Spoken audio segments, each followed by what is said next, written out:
Welcome to Seek Reality with Roberta Grimes. Joyous conversations about what the afterlife evidence and modern science combine to tell us is true about our one reality. You have nothing to fear. You are eternal and you are perfectly loved. Knowing the truth changes everything. Now, here's Roberta.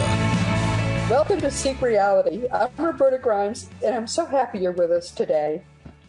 What first convinced me 50 years ago that we easily survive our deaths was some really excellent communications from the dead that were received through physical and deep trance mediums at the end of the 19th and in the first 2 or 3 decades of the 20th century. And there were some excellent books written by observers who were there and were taking notes. And those books were available in bookstores, used bookstores, of course, in around the end of the 60s and into the 70s, probably through much of the 70s before you couldn't find them anymore. And I was looking at the time, I was just out of college. I was trying to understand what's really going on. So I found those books and I devoured them. In libraries, in bookstores, wherever I could find them. I spent 2 years reading these accounts received through physical and deep trance mediums in the last decade or two of the 19th and the first part of the 20th century. And at the end of that time, I closed the last one I had in my hands and I said, that's it. I know it's real, because it was everybody. There were no outliers. Everybody in all of those accounts that were received at the end of the 19th, early 20th century in southern England and in the eastern United States, they all were in the same place. I say in The Fun of Dying, it was like reading a lot of accounts by people who had been to some obscure place like Fiji. They all had different experiences, but they all clearly we're in the same place. I mean, there were no purple people. There were no people, just who knows? All kinds of things could have been different, but they were identical. And that was when I knew that the afterlife is real. That's impossible to have been the case with all those accounts if it isn't real. So those mediums, those physical mediums, deep trance mediums, all of those mediums did us a tremendous service. And there are very few left. So as we know, of course, our wonderful friend, Dr. R. Craig Hogan, is going to do whatever he can to help us understand what's going on. So he started out, must be more than 10 years ago, to develop a new class, a new group of young deep trance mediums and physical mediums. Craig Hogan's young physical medium is a wonderful, wonderful, and very patient with me young man named Rob Blackburn. He's a teacher by day, and by night he's working and has been working for years to develop in himself gifts that are going to help bring the truth of human survival to all the world. This is an extraordinarily not just gifted, but selfless young man. And he's a close friend of Craig's. I've been hearing about Rob's development over all of this time. And we've had him actually as a guest twice, but it's time to have him back again. So he's with us today. Rob, welcome. I am so sorry that I seem to get everything wrong this evening. We're just between inside story. For various reasons, we're doing this recording in the evening, and I turn into a pumpkin by about 6 o'clock at night. So we've been joking about the fact that I don't seem to be able to do it anymore today. But we'll get through this. We are good friends, and we will get through this. So, Rob, welcome. I'm so happy you're here. Thank you. I appreciate you inviting me on, and it's really an honor to be on here again as a repeated visitor. And I'm excited to talk about what's going on with the circle. I'm excited about it too. Now, you've changed the name of the circle, and we're going to talk, just for everyone listening, we talk a lot about physical mediumship because it is so valuable, and many of you have questions about it. I get questions about it. So we're going to talk about the mechanics of it more today than we really ever have before, and Rob is a perfect expert to give us that information. So now you used to call it the Sunday Home Circle. What do you call it now? Well, so the team, which is the group of people that we are working with on the other side, they're made up of, now people have to suspend their disbelief if they're new to this conversation, Yes. new to this. Yeah, but we have come to understand that we're working with not only humans that once lived human lives on Earth, but also beings that we would, I suppose, consider aliens. So beings, transdimensional beings that were never human at all. They existed on some other plane of reality What reality, I'm not exactly sure, but they're working with our team. So the team has called themselves the Masters of Light. So we are the Masters of Light Circle. I don't know. I mean, it's a kind of I know a presumptive sort of name, right? Masters of Light, but it's something they call themselves. And recently too, we went through a process of being indoctrinated into their group. So we too, our group members, all 6 of us, are members of this team. Not only are we sitters and participants, but we are actually members of the Masters of Light. So like they are on their side, so are we here. Oh my goodness, this is so amazing. But you've been doing this for a long time. How long have you been sitting? And you sit, every week, right? That's right. Yeah. So we've been the circle, Craig's Circle. He originally formed it back in 2007. And it was an experimental circle then. It's an experimental circle now. And I've been the only member to remain since 2007. It's taken on many different incarnations, but it has evolved in the last 6 years or 7 years into a very vibrant circle full of activity, full of what people might call supernatural fun. Yes. I mean, it is, and it's really not supernatural. It's it's the team working with us to manifest all manner of phenomena in our circle. So we've been doing it again since 2007, but it's only in the last 6 years that it's been really what it is now, and that is a very connected. We're connected to the team. They communicate with us. We've gone through a lot of progress in the last 6 years and moved through a lot of the hoops they wanted us to move through to develop. Now, this is, I think, something hard for us when we're, here living in time to even imagine. But I recall when Craig started this, and he told me it would probably be close to 10 years before they would, and this is everybody sitting once a week in the dark, singing songs, trying to raise the energy of that room and having nothing happen. And then the next week we come back, we do the same thing. And they did that for like 6 or 7 years before anything happened. And that's right. And I think it's just phenomenal that you were so patient, but he always knew it would work. If you all were patient and you all did what you were supposed to do, it would work. And so just giving everybody the sense of what is this circle? Well, people literally sit around a room that is dark, and they're raising the vibration. Everybody's having a good time singing songs. And apparently the spirits like some songs better than others. And they react to them well. And then what happened? Was the first thing that happened table tipping?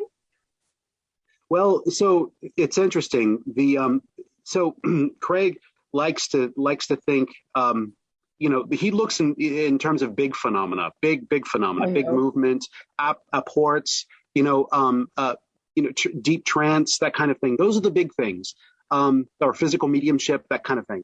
But there were a lot of little things that occurred throughout those early years too. And a lot of different experimentation that took place, that sort of minor phenomena. And that minor phenomena is very, very encouraging. So we did experience, lights and water dripping, and we experienced energetic kinds of things that happened in the room, feelings that people had in the room, touching, things like that. All that's really minor phenomena. Voices, even technology that was sort of manipulated from the other side. All that's sort of minor phenomena. But like you said, like I said before, only in the last, 6 or so years have we been getting much more robust phenomena. And that does take consistency. It takes that year after year, and many nights where nothing happened at all, but just being open and, singing. And the thing about the music, too, that's really important. The team has let us know that the music is very important for the functional energetic quality of the room. Like if you change the music now, it would cause a problem with the way that the energy is working in the room. Everybody in the room is interconnected with each other. I'm in the cabinet, which we can, talk about later if people aren't familiar with that concept. But I'm sort of set off to the side. But we are all of us interconnected through this sort of energetic network that they manifest and create, and the music is a part of that. The music has an energy signature that is predictable, and they use that energetic signature, I think, in some way to help with the overall pattern of what's happening in the room. It's like it's a part of the ingredient, right, in this recipe. And that's what the music has become. I'm quite at this point, I don't really hear all the music because sometimes I'm not conscious for it. But I mean, the music, it's been the same music for a while. What music do you play? What is the music? Well, this particular kind of music is what they wanted. It's it tends to be bluesy, rhythm and blues. It's not hard rock, but it's music like ZZ Top, no, I'm not kidding. Yeah, I love it. Yeah, Stevie Ray Vaughan, and there's just other elements of that music, and it's not so much for the artists, but it's for the energy signature in some mysterious way they utilize, and it works for them. And I think there's a couple, I'm pretty sure that I'd love to get a change in the music, but by now since it's part of the process, we're stuck with it, So I'm sure you would get tired after all that time. Oh no, that's the thing. I mean, it's funny. That's like a hidden joke amongst circles. There are people that it's picking the music and keeping the music and wanting to change the music. But what I think is not understood is that the music becomes part of the recipe of the success of the circle. And if you note, like other physical mediums that are doing public demonstrations, like Scott Milligan and David Thompson. Yes, yeah, right. They will play a track of music, the same track of music every single time. And I always wondered why that was the case. Well, apparently that's part of, just like our circle, it's part of the process, either the trancing process, but I think it's part of a much more complex sort of recipe, energetic recipe for making the circle work. So I would suggest to people that are in circles to keep their music, find music that they like, that works with them, that they know the team might like, I suppose, if they can figure that out, and then don't change it because it's part of that makeup. Yeah, they get to so that they're resonating with it, and then they need to keep that vibe. Yep. So one of the things that makes it harder for people to believe that this stuff is really going on, although of course you believe it because you're witnessing it, but why does it have to be in the dark? It's funny. Just last Sunday, we were told that we can now work in red light. We've moved into red light, but we chose the dark. Yeah, we chose the dark originally because that's the traditional kind of way. And we started out in the dark because Craig suggested we go in a very traditional route years and years ago. So we sort of stuck with it. But it doesn't have to be in the dark. It's really whatever the team decides for the circle. In our case, they were fine with the dark up until just last Sunday, and now they want us to work in red light, and that's really exciting. But I think the tradition goes that in the dark, the particles of light aren't there that are sort of interpenetrating the kind of energy they're trying to manifest between people. All of that that they're trying to work is so very delicate that particles of light will disrupt it, especially particles of white light. But here's the thing, there's a lot of energy physical mediums out there, and they are not a lot, but there are a number that I know of that work in white light. Like think of David Hume, D.D. Hume. Anyway, in the 19th century, he used a form of energy mediumship, not ectoplasm, but energy, and he was known to levitate, apport objects, and then demonstrate, and never was proven to be a fraud, demonstrate openly in the white light in people's houses, in apartments, on the street, in auditoriums, and that was never in the dark. So it looks like certain kinds of work needs to be done in the dark for experimental purposes. I guess perhaps it's just as a standard. You don't want all this other energy coming and disrupt it. And other kinds of mediumship can be done completely anywhere with under almost any conditions, whether it's cold or hot, or whether there's a lot of sun or no sun or light or whatever. All right, so you are Craig, the guest, kept me abreast of what you were doing, and he knew early on that you were developing to be a good physical medium. Now, we'll talk about deep trance mediums in a moment, because he says there are a couple of those in your circle now too. But explain what physical mediumship really is. Well, physical mediumship, just plainly described, would be where the human being is being used as some kind of conduit through which physical phenomena can take place. And that is, it can occur many different ways. And the two that we see most often now would be ectoplasmic, where it's sort of the traditional using the material from the human body to intermix with spirit energy, whatever that might be, that enlivens that material that comes from the body to create sort of this material by which or through which the physical phenomena can occur. Like, so, for example, people familiar with Ghostbusters and the sort of the slime, that kind of idea. Well, imagine sort of a mucus-like material that comes out of the body through the body's orifices and intermingles with spirit energy, and then is able to cover the energy bodies of spirit beings. This must sound really far out to people that are just new to this. But that's what it is. And so they cover these energy bodies, and then they're able to move around. These energy bodies are able to be seen now because they're covered with this material, which they manipulate telepathically and through other various means. Who knows how exactly they do it. Been described as like almost, they must use some kind of, mental powers to get that done. But they do it, and they're able to manifest bodies, physical bodies, in the seance room or wherever it is that people are doing it. And those bodies can move around. They can form organs. They can form skin. They can be as alive as you and me. I mean, there are reports of people having pulses, of breathing, and then that material then recedes back into the body. Once the spirit being is done with being covered with it, it returns to the medium. The medium is known to lose weight. There's a weight loss program for you. You just become a physical. Yes. The trick is you only lose like an hour. Only lose like 30 pounds for an hour of your life. Oh wow! And the other form would be energy that we know of. And energy mediumship is not nearly as intense. It can be developed much sooner, apparently.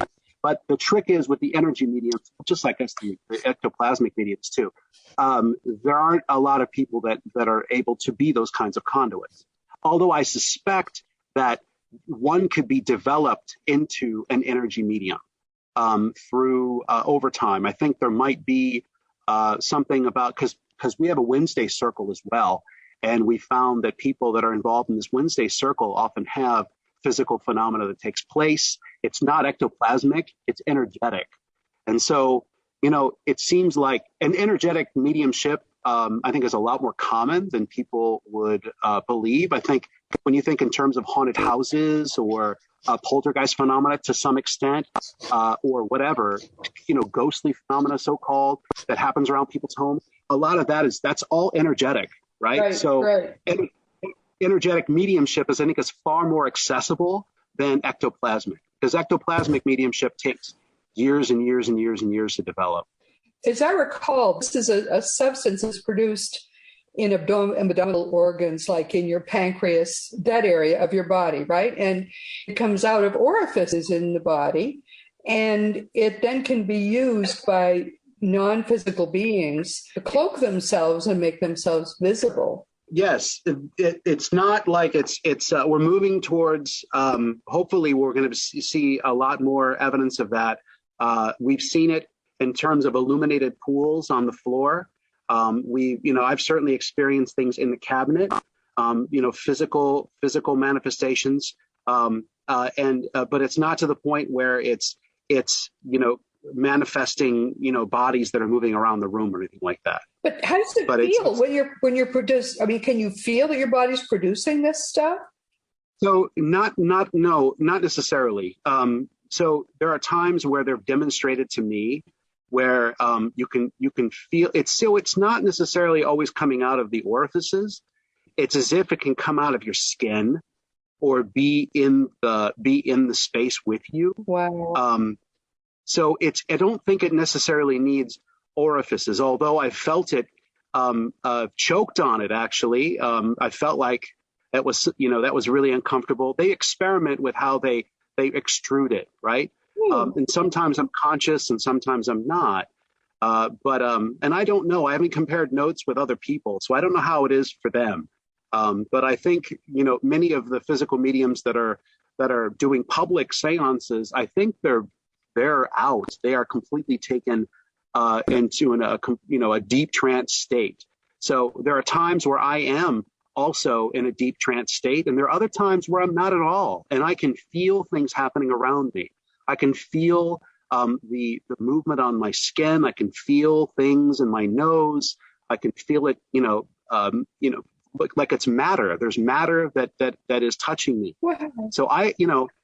So it is not like, oh, I feel tingly on my face, but it feels like it's not. It feels like matter, like substance, so they can move it out of your skin. I believe it's not always coming out of orifices. And there's been just odd occurrences. I think once I had something come right up my shirt. I think if it came out of my belly button, which sounds weird because that's a closed area.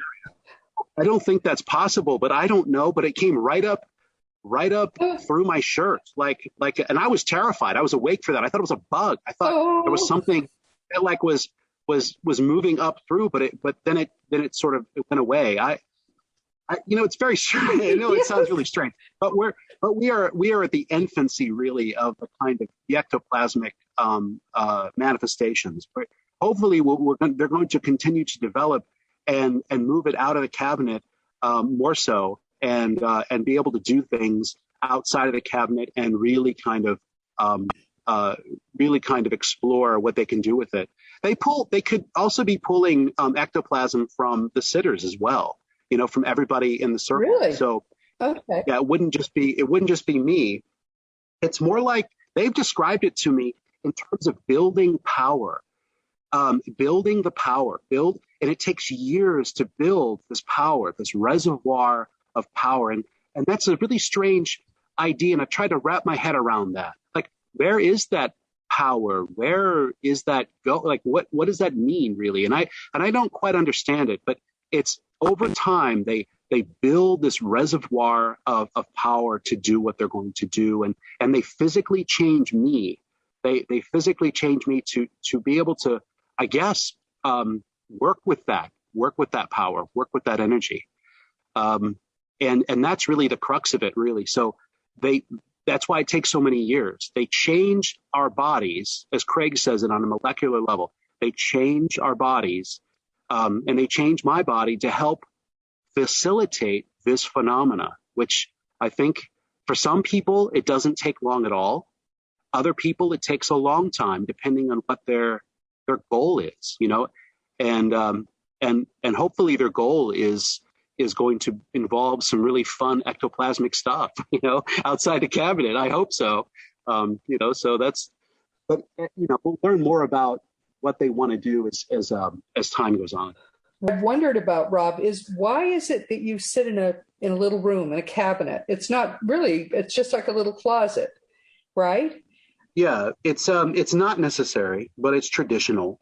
And it was traditional, maybe not even for the right reasons. I know early physical mediums, they'd sit in just the chair or wherever everybody else was sitting around the table, right, and that would be fine. But I got a comfy chair, and it allows me to lay my neck back, and I can go into an altered state and in a comfortable way, which I highly recommend people.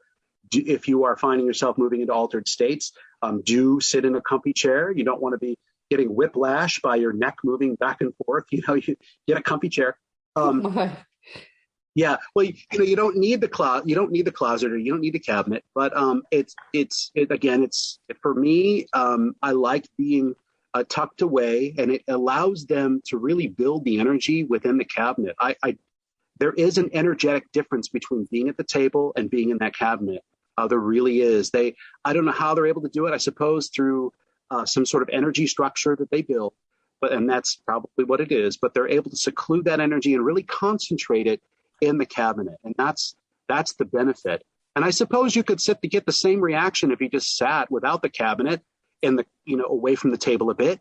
I'm sure it would be the same, maybe. I don't know. But my experience has taught me that psychologically, it's also really a good space because you're not concerned with the people around you, except that they're there and you're connected, but you're not right next to somebody. No one's going to touch you or accidentally grab you. The sound is a little bit more muffled, so that's better. That's a little easier to deal with. There aren't as many distractions. I think overall, the cabinet is a really great spot to work if you feel like you're being moved in that direction. The cabinet's a really great thing to utilize. It's a tool that the team will use. In fact, that's also a truth. They'll use whatever you give them. They'll use whatever. They'll find best uses for the talents of the people in the room and the space that you have. They will conform to that and then try to make improvements where they can. But yeah, so the cabinet's fun. I always look forward to it.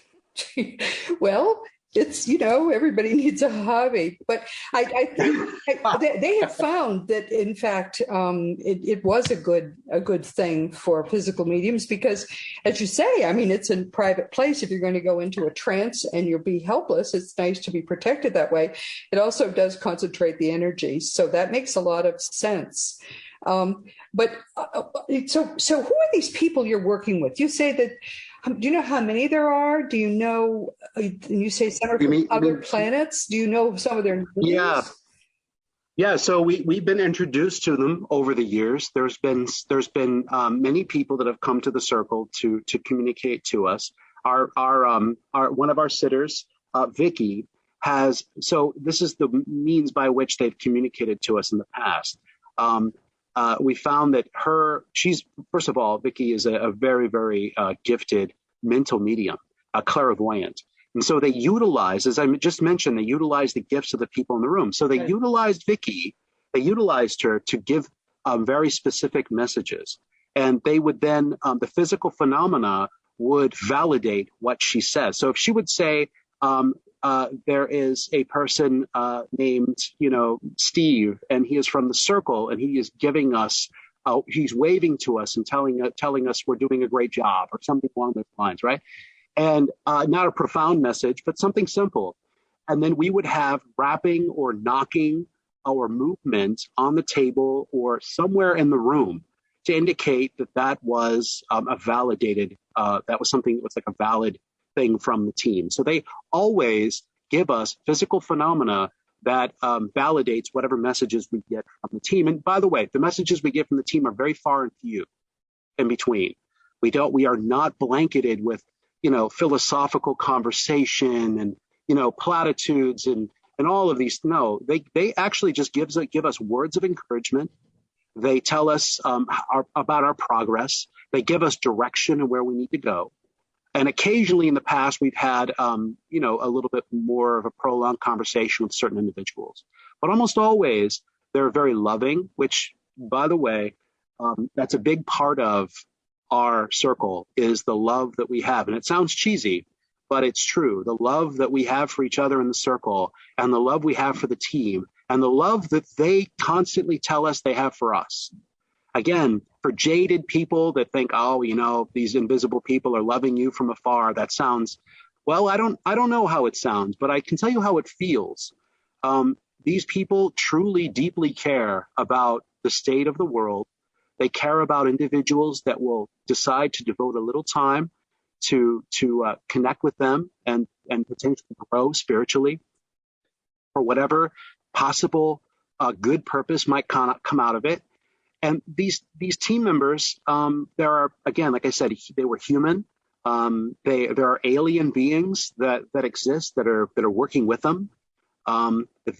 We've seen some of these aliens in forms of light. In fact, one group of aliens, there were 3 of them. They were observers. They came into the circle as blue beams of light, and we all saw them. Oh my. We saw these blue columns of light that were in the room that were illuminated. It wasn't like Star Trek, where, the light was super bright. It was differentiated from the darkness in the room, but it was very clear that it was blue light. And they were there, and they were observing us and giving us a sort of a heads up and saying, hello, we're interested in what's going on here. Oh my word. We've also, it gets pretty far out because. Yeah. Have you ever been afraid, Rob? Have you ever thought, oh, gee, this is scary? Well, I've been afraid for other reasons, and that's a different story. But there are, just as we have people, and we don't want to focus on it, but just as we have beings on the other side that are wanting to see the betterment of mankind or humankind, and see us grow and move away from fear, and have us realize that this is just one step into great reality. There are other beings that like to lock us into fear and want to feed off our energy. Yes. And those beings do exist, and those are the beings that can be very, very problematic if we aren't protected, from those beings. And so we're protected from those beings, but you have to be vigilant, and you have to be aware of your thoughts and emotions and your intents, and your intentions. So there is that but they don't make their way into the circle, and we don't have to worry about that kind of thing. But there is, just as there's light, there is also darkness. In fact, there wouldn't be, right? I mean, why would we call it light if there wasn't darkness, right? There was darkness somewhere. So there is that. That's just the state of things in this sort of this duality we live in, right? This light and dark, kind of world we live in. I'm sure that they would want to attack you because you're doing something so potentially helpful to the elevation of the world that I'm glad you're well protected, but I'm sure you are. I'm sure the beings that are caring for you are making sure you're going to be safe. I hope so. I mean, there's been incidents, not in the circle, but outside of the circle, that is, they can be terrifying. When you're moving into the unknown, one has to be aware that there's possibilities of things that can happen. And I know this, that much of the damage that those kinds of things can do are really emotional and psychological. Yes, they can't do anything material to us at all. They're very weak, actually. All of them are. All the negative entities are. Right. Yep. Yeah, they really need our energy and our fear to feed their power, and that's their nature, and they're threatened by a change in their system. Yep. Oh my goodness, what you are doing is so amazing, Rob. It really is. Do they give you any sense of where this is going? Well, luckily, it's this circle is a really wonderful circle. We have people in this circle. We have 2 new members, in fact, of the circle. And we have Craig, of course, as a circle leader. And then we have Sally and Vicky, who have been there for a number of years now. They are all very talented, beautiful people. And we are so blessed. We've been talking about my development, but here's the thing, it's not just my development, it's everybody in the circle. And the team, what the teams do, and this is true, we've learned through the Wednesday circle as well, the virtual circle that Craig and I have. They will work with anybody. The team will work with anybody. If your devotion is there and you show yourself to be doing it for the right reasons, of course, but they work with people to develop them to their best ability. They will work with us to develop abilities that we don't even realize that we have. And that's what they've done with members of the circle, both in the past and the present. They continue to work with members of the circle to their best ability. And it's just beautiful to see the growth. So again, it's not just my development. It's all concurrent. It's all happening at the same time. So it's another member of the circle. Alex's development and Lee's development is all happening at the same time as Sally and Vicky. And of course, Craig always says, they never work with me. I'm just the circle leader. But that's not true, because Craig is he's written several books in the time we've had the circle. The team has been intimately involved with his thought process and helping him, develop, so they work with all of us to our best ability and for the best possible reasons. And anybody involved in circles, development circles, I really believe, at least in my experience, the teams that will form around that devotion will work with those people and over time, and really help them develop into the kind of medium or sensitive or energy battery or whatever it is that they are meant to like help contribute to the overall health and welfare and growth of the circle. They'll do it. The teams are remarkable people on the other side, and they're willing to put the time in as long as we're willing to put the time in. Have they told you why it takes so long to begin to get real phenomena, even though you're all wonderful, sincere, talented people who have potential? Have they told you why? I mean, 8 years or something. That's crazy. Yeah. Well, I think it has something to do with forming the desire or helping to foment the desire of people on the other side to work with you. There has to be sort of like, I think it's very bureaucratic, honestly. I really kind of think it's bureaucratic. Yeah, no, it sounds funny, right? Yeah. But so imagine, Roberta, you and I have a desire to sit in a circle, okay? And we create a circle and we decide to sit. Now, your team and my team, our guides, maybe not even a team yet, but just assume, I know you have a team, but let's assume you didn't, right? Like we are just fresh and we don't know what's going on. So our guides are working together. They talk amongst ourselves. They note our devotion. You and I meet every weekend and we sit and we sing and we have fun. And we do that. We do that in the hopes that the team or that something will happen. Right. Soon we develop around us a group of people that are willing to work with us. They're like, okay, on the other side, they're like, okay, hey, Roberta seems to have a talent for this. And Roberta, I really can work with the energy here. What about Rob? What can we do with Rob? And then they start sort of working with us and they develop kind of a plan. They then create sort of a structure around us. And all of that is happening as we're sitting every week. And eventually they make contact with us. They have to see that the devotion's there, but then they also, I think, have to allocate the resources. So in my mind, it's like somewhat bureaucratic, I could be wrong, but I think that's it, and of course you have to wait for the energy to build. The whole idea of building the power over time is a thing. So whatever that might mean, that's definitely a factor that's involved. Also the conditions of where you're sitting and the energetic conditions of where you are at, like geographically, I think might matter too.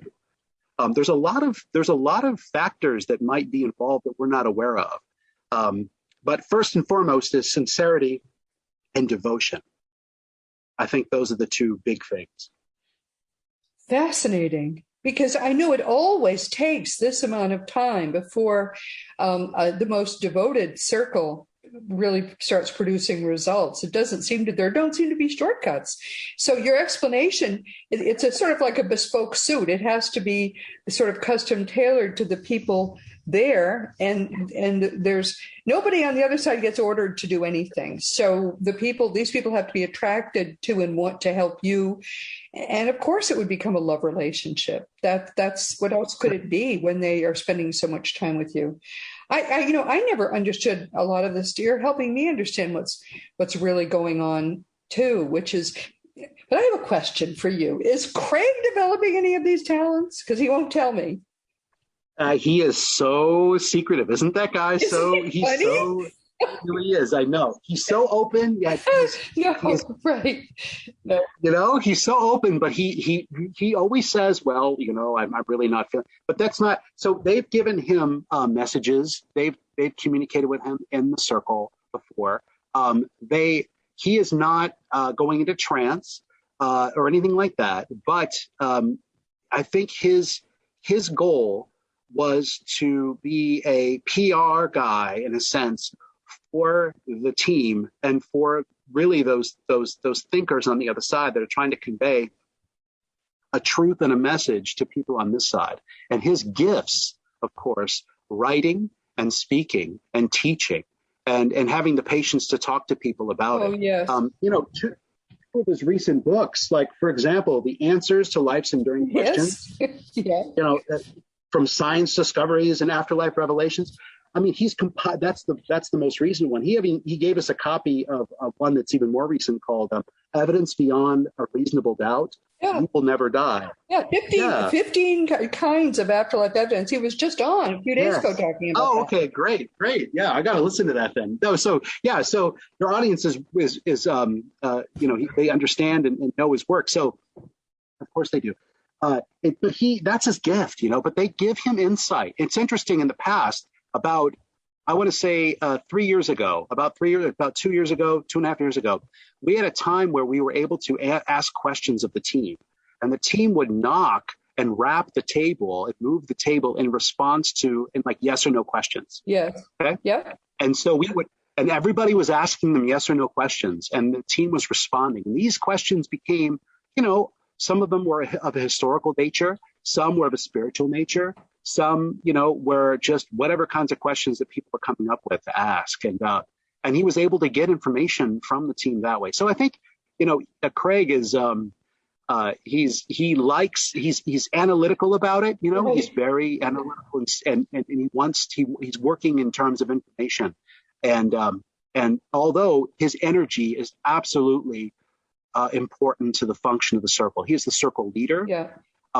His energy as part of the whole energy network of the circle is extremely necessary, just as everybody's is. So if somebody's gone for some reason, not in the circle doesn't function the same necessarily. Right. What if everybody's there, So yeah, Craig, he's a talented psychic, and they give him mediumistic messages. So I really think that if he wanted to, he could very easily develop into something, develop into something that he might not even be aware of himself.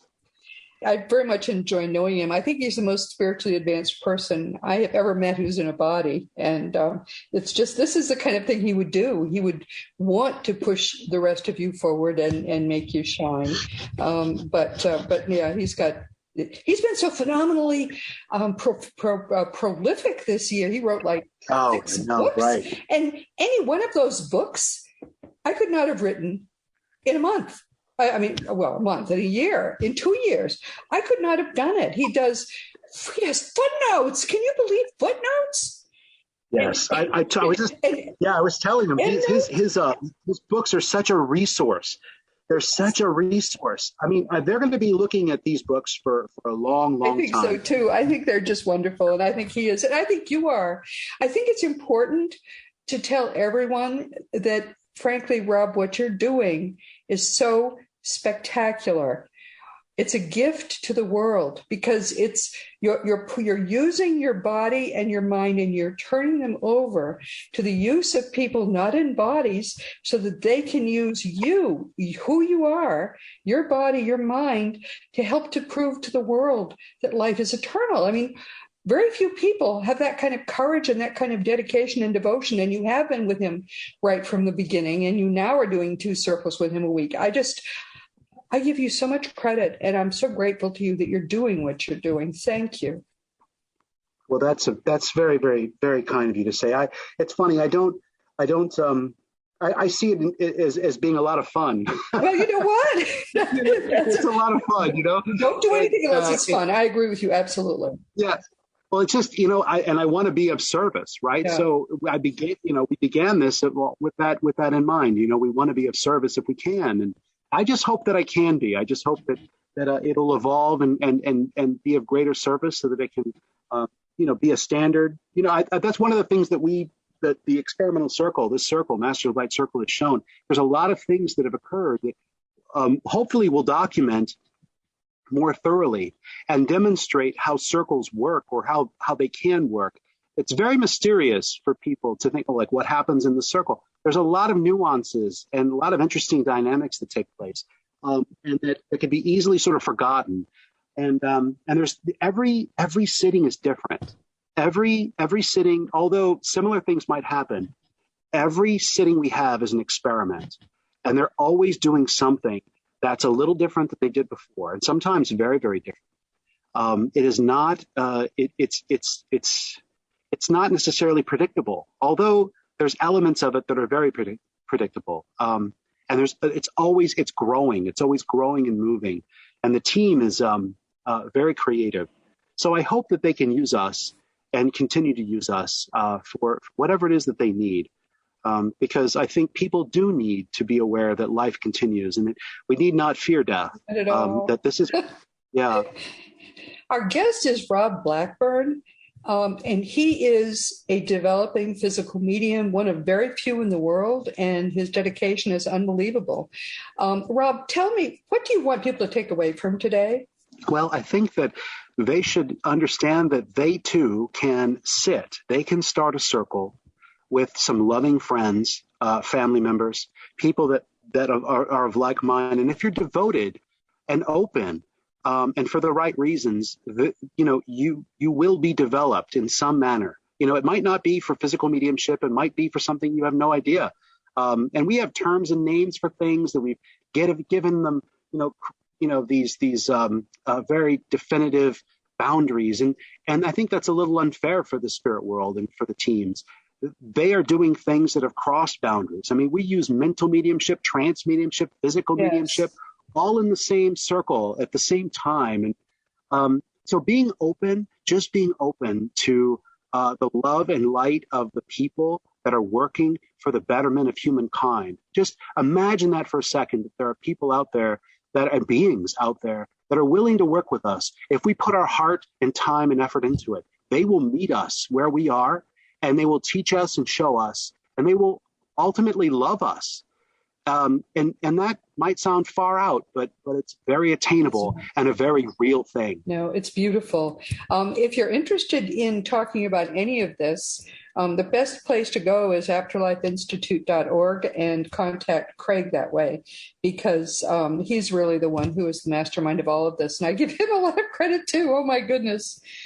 All right. Well, I'm so sorry we've come to the end of our time, but I'm going to have you back to talk with us, Rob, a lot sooner than this time, because I think what you're doing is wonderful. And people need to know and deserve to know a lot more about what is possible, because over the next 20, 30 years, I think this is going to be common knowledge. Everyone's going to know about it and be wanting to do it. So you give us a preview of coming attractions in that way. I'm very grateful to you. Thank you so much for being here. Thank you, Roberta. I'm always honored to be here. Thank you very much. Again, we've come to the end of our time. This has been Seek Reality with Roberta Grimes, and I'm so glad you were with us today. Isn't this amazing? Please never forget that you are a powerful, eternal being. You never began and you never will end. And when you get that, when you really know it's true, it changes everything in your life for the better. Next week, we'll be talking with Tricia Robertson, and she'll be with us also for the third time. She's a lecturer in psychical research at the University of Glasgow in Scotland, and she's had like 30 years of experience in investigating many avenues of what really should know, let's not call it paranormal anymore. It's just normal, except science refuses to look at it.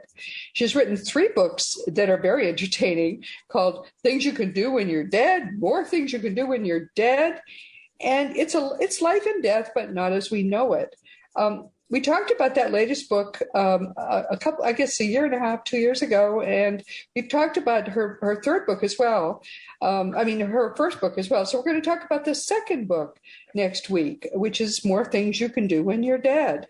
Tricia is really a funny person. I mean, like I named my book on the topic, The Fun of Dying. Well, she has that same attitude toward death. Death is a lot of fun, and it's quite interesting and amusing, and Things You Can Do When You're Dead is kind of in the spirit of the way I look at it too. So please be with us next week. You're going to find Tricia to be a lot of fun. And this week, we've been talking with Rob Blackburn. He's a wonderful friend of my wonderful friend. So he and I are good friends sort of by association at this point. And he's going to be our guest a lot more often now. I think this is the kind of thing people really need to know about. What they have been doing over the past almost 15 years, he and Craig, is developing a circle to develop the kinds of mediums which used to be not that uncommon 100 plus years ago, but are very uncommon now because of TV and electric lights and all the distractions people have. But there are dedicated people, and maybe you're one of them, who want to be part of bringing the truth to the world. And developing as a physical or a trance medium is one wonderful way to do it. So I can't see, frankly, I can't wait to see where Craig are going to go next with this. So we'll be talking with them again. Certainly within a year, we'll have Rob back again. As you know, I have various nonfiction books. You can find them all on my website. And if you want to talk about anything with me at all, you can always just go to the green contact block on robertagrimes.com and send me an email. I answer all my emails. It can take a week, but at this point, but I do answer them all. And meanwhile, this has been Seek Reality with Roberta Grimes. Please enjoy and make the most of this coming week in our one reality, knowing that you are a powerful, eternal being, and you, most of all, you are infinitely loved. You've been listening to Seek Reality with Roberta Grimes. Roberta blogs and answers questions at robertagrimes.com. Join us every week as we explore what the afterlife evidence and modern science combine to tell us is true about the one reality we all share. Knowing the truth changes everything.